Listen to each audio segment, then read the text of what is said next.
Bonjour. Bonjour. Nous sommes aux troisièmes assises de l'économie circulaire. Est-ce que vous voulez bien vous présenter, nous expliquer quel est votre intérêt, votre participation ici à Paris aujourd'hui? Je crois que vous êtes président d'une start-up. Est-ce que vous voulez aussi nous expliquer quelle est la proposition et la proposition de votre plateforme? Oui, avec plaisir. Bonjour, je suis Thomas Paris, je suis président de la société 3W Associates, une société française, comme son nom ne l'indique pas, qui développe la plateforme Celigo, qui est une plateforme de mise en relation des détenteurs de déchets, d'une part, et des sociétés qui ont de la capacité de transformation, de traitement de ces déchets. Le produit, la plateforme Celigo, sera d'abord lancée en Grande-Bretagne cet été et très prochainement en France. Et nous avons une vision pan-européenne de ce monde et de cette circularisation de l'économie des déchets en tout cas, et nous espérons bien avoir une présence significative en Europe d'ici 3-4 ans. Parce que le déchet, dans votre conception, n'est pas une ressource de proximité, c'est une analyse plus large? C'est une ressource... Alors, il y a aujourd'hui des différentiels en termes de capacité de traitement et de lieu de production de ces déchets au niveau des territoires. L'idéal, effectivement, c'est de trouver une solution adéquate le plus proche de votre lieu de production de déchets. Sur certains flux particuliers, critiques, toxiques, quelquefois, les meilleures unités de production peuvent se trouver à quelques centaines de kilomètres. Alors, vous voulez bien nous préciser un petit peu plus quelle est la proposition de l'offre? Alors, Celigo, ça vient du latin, ça veut dire choisir. Celigo, ça permet à une société, un centre de traitement de déchets, de transformation de déchets, déchetterie professionnelle, etc., qui a de la capacité d'accueil disponible, ponctuelle, de la capacité marginale, de la mettre en ligne. Et de dire, voilà, sur telle période de temps, à telle adresse, géolocalisable, j'ai de la capacité d'accueil pour telle catégorie de déchets à telle condition de prix. Et derrière, donc, des détenteurs de tonnage, de déchets, de produits, vont pouvoir identifier cette capacité et effectuer une réservation. Eh bien, ça m'intéresse. Je vais venir vider, apporter mon déchet demain, dans une semaine ou à 6 mois. Donc, on va avoir un système de pré-réservation sur de la capacité disponible, de la même façon qu'on fait une réservation hôtelière. Et nous, on va d'abord donner de la visibilité à ces offres de traitement, de capacité de traitement, et on va accompagner la transaction jusqu'à la livraison physique du produit et au règlement, à la transaction financière du produit. Donc on va apporter un certain nombre d'éléments sécurisants sur l'environnement, la plateforme dans laquelle ça se situe.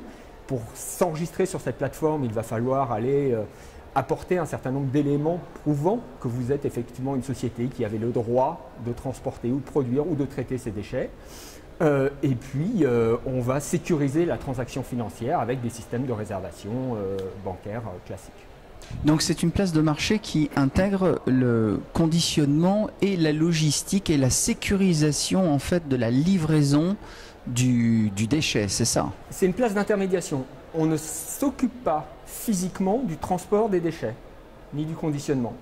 C'est au détenteur de déchets, qui peut être un producteur ou un transporteur-collecteur, de s'occuper de la chaîne logistique. Nous, on fait de l'intermédiation, on fait de la mise en relation dans un environnement sécurisé.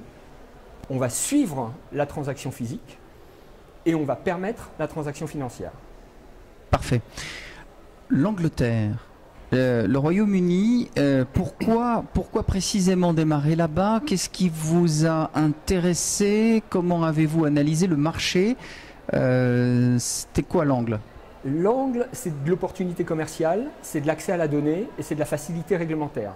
Alors en France, par exemple, pour faire passer une frontière départementale à un déchet, on a un certain nombre de challenges selon la quantité transportée, la catégorie de déchets. Vous êtes diplomate en disant challenge.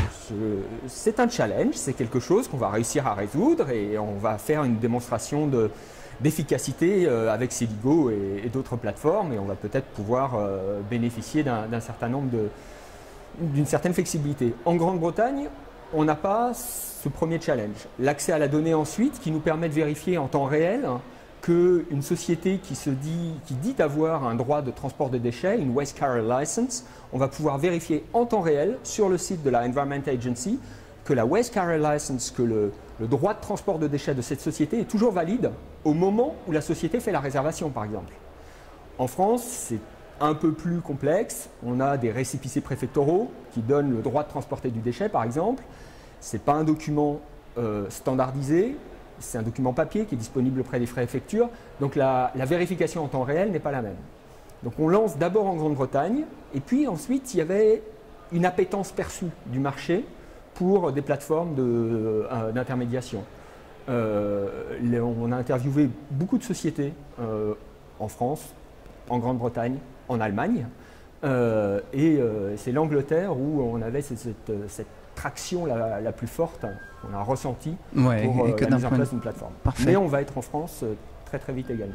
Alors après, si on regarde un petit peu vos analyses de prospection, en dehors de l'Europe, l'Angleterre, le Royaume-Uni, l'Allemagne, vous avez d'autres pays où vous vous dites il y a un contexte intéressant pour développer notre offre?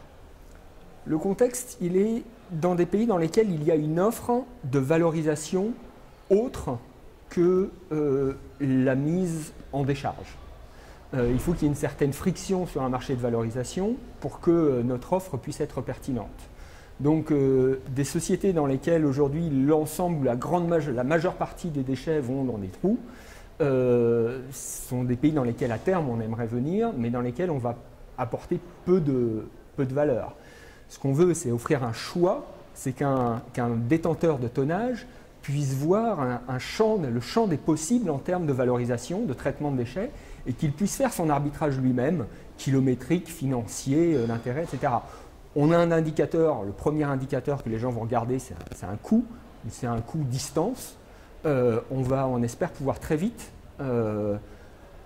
faire intervenir d'autres indicateurs, une tonne carbone à la tonne traitée, par exemple, qui permettent aux détenteurs de tonnage de faire un choix avec le plus d'éléments de choix possible. Oui, donc en fait, il faut que ça soit multi-acteurs, il faut quand même que l'écosystème soit assez nourri et complet pour que ça devienne intéressant. Voilà. Ok. Si vous aviez, par exemple, à nous donner, selon votre analyse, bien sûr, le top 3 du type de déchets les plus intéressants ou les plus courus, si on veut donner un espèce je dirais, d'intérêt particulier. On va parler de challenges. Aujourd'hui, qu'est-ce qui se vend le mieux en termes de déchets? C'est pas ce qui se vend le mieux, mais c'est où est-ce qu'il y a les plus gros efforts à faire. Voilà, oui, peut-être alors. On sait qu'en France, on sait qu'en Europe, on va réutiliser le mot challenge, on a un challenge sur les déchets du BTP, les déchets de construction-démolition, qui en tonnage représentent la majeure partie des déchets produits ou comptabilisés au niveau des territoires, et dont on sait qu'ils ne terminent pas forcément là où il faudrait. Et nous, on espère, en fait, une des idées qui anime les 3 cofondateurs de 3W Associates et porteurs du projet Celigo, c'est de pouvoir créer peut-être un cercle vertueux en apportant à la connaissance de détenteurs de tonnage l'existence d'exutoires qui peuvent accepter leurs déchets. On espère par exemple que des artisans du BTP se rendent compte qu'en séparant un peu leur bois de leur plâtre, de leur ferraille, et en l'amenant à tel exutoire, ils seront du bon côté de la loi, et puis ça ne va pas leur coûter. Très bien.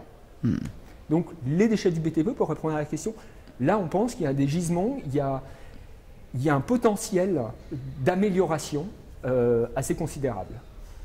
Déchets industriels et commerciaux, c'est un déchet qui est relativement volatile, moins. Celui qui est produit par les grands groupes fait l'appel de procédures d'appel d'offres assez complexes, donc on peut penser que c'est assez bien ficelé. Encore une fois, peut-être sur des déchets industriels et commerciaux produits par des petites unités, le fait d'avoir une compréhension, une visibilité sur les offres de traitement peut amener une meilleure valorisation.